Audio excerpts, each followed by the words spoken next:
আজকের ব্লগটা হচ্ছে অন্য রকমের সুস্বাদু একটি ডিমের রেসিপি।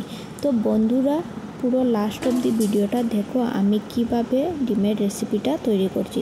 তো এখানে নিয়ে নিলাম 8টি ডিম আর কয়েকটি আলু। তারপর ডিম আর আলুকে ভালো করে ধুয়ে নিচ্ছি। এখন দিয়ে দেব প্রেসার কুকারে বয়েল হওয়ার জন্য। তো এখানে প্রেসার কুকারে জল দিয়ে দিলাম, তারপর আলু আর ডিমগুলোকে দিয়ে দিলাম এর মধ্যে। এবার প্রেসার কুকার লাগিয়ে নিলাম, তারপর বয়েল হওয়ার জন্য এখানে আগুন ধরিয়ে বসিয়ে নিলাম। তারপর দেখো এখানে আছে 2টো পেঁয়াজ আর একটি রসুন। তো পেঁয়াজগুলোকে ভালো করে কুচিয়ে নিলাম। আর দেখো বন্ধুরা ফাইনালি আমার ডিম আর আলুগুলো বয়েল হয়ে গেছে। এবার আলু আর ডিমের চুলাগুলোকে ভালো করে চুলে ফেলবো। তো লাস্ট অবধি দেখতে থাকো পুরো ভিডিওটা কিভাবে বানাচ্ছি আমি ডিমের রেসিপি। ফাইনালি দেখো ডিম আর আলুগুলো চুলা হয়ে গেছে। এখন দেখো কি করছি, এই যে একটি চামচ নিয়ে ডিমগুলোকে এইভাবে কেটে নিলাম। তো ভালোভাবে মশলা ডুববে এদের ভিতরে। তো এখানে নিয়ে নিলাম বেসন আর পরিমাণ মতো নুন আর লঙ্কা গুঁড়ো আর হলুদ গুঁড়ো নিয়ে জল দিয়ে ভালো করে এগুলোকে মিশ্রণ করছি। তো দেখো এখন ডিমগুলোকে ভালো করে মেখে নিচ্ছি মশলা দিয়ে। তারপর দেখো এখানে একটি কড়াই বসিয়ে নিলাম। তো কড়াইটা অনেক গরম হয়ে গেছে। তারপর দিয়ে দিলাম তেল।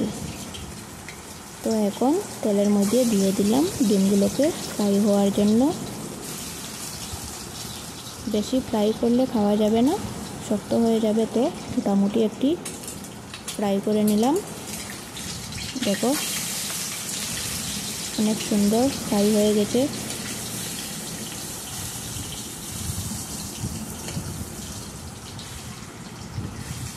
ডিমগুলো ভালোভাবে ফ্রাই করছি। তারপর দেখো আরও অল্প পরিমাণ তেল দিয়ে দিলাম। ডিম ফ্রাই হয়ে গেছে।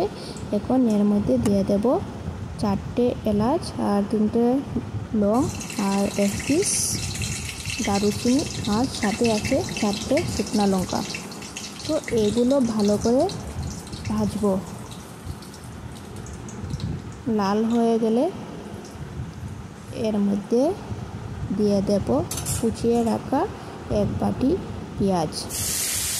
তো দেখো লঙ্কাগুলো ফ্রাই হয়ে গেছে। এখন দিয়ে দিচ্ছি কুচিয়ে রাখা পেঁয়াজ।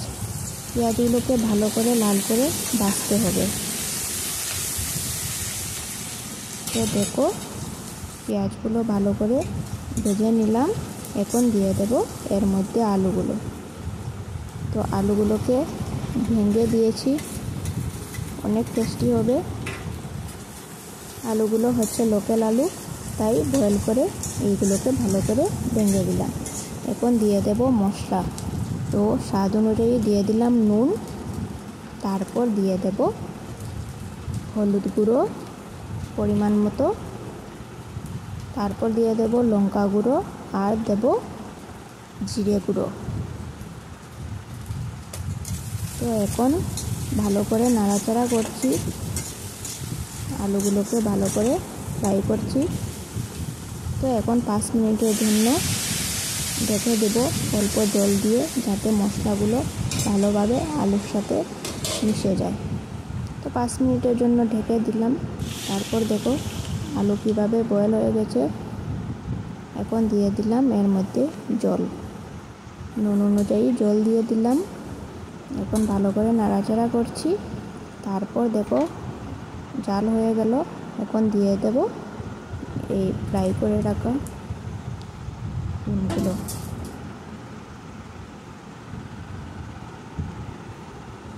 তো দেখো ফাইনালি আমার ডিমের রেসিপিটা হয়ে গেছে। কেমন হয়েছে কমেন্টে জানাবেন। Thank you.